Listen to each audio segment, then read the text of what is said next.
Hi guys! Welcome to my YouTube channel po. New day, new video po tayo ngayon na pausapan po natin tungkol po sa date of coverage po sa ating SSS. Ayan po, sa ating mga SSS members po dyan na wala pong date of coverage po, paki-check nyo na po ito, pa-update na po at kinakailangan po ninyong ayusin po ang inyong date of coverage po. Ano po ba ang mga implications po nito? Malaki po ang implication nito kung kayo po ay walang date of coverage sa inyong SSS account po. Okay?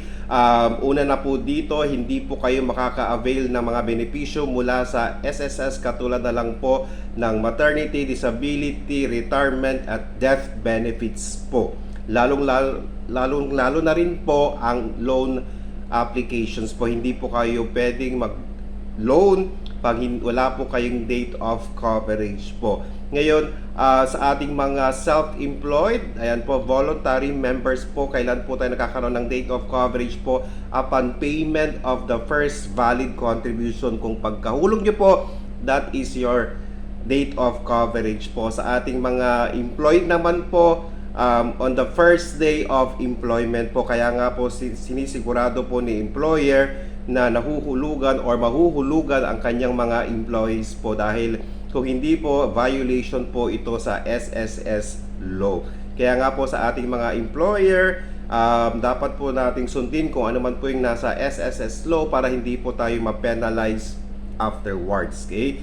Sa mga self-employed, voluntary naman po, kung ano man po yung pinakaunang valid contribution po ninyo, that is your date of coverage po. Okay. Ngayon, paano po ang gagawin po natin? Pupunta po tayo sa pinakamalapit na SSS branch at ipakita po yung ating first payment kung meron pa pong available document po sa inyo. Kung wala naman po, pwede po kayo makipag-usap sa SSS kung ano man po yung mga records na hihingin po nila or mga documents na hihingin po nila. Dapat po nating ibigay ito para po ma-update po ang ating date of coverage po.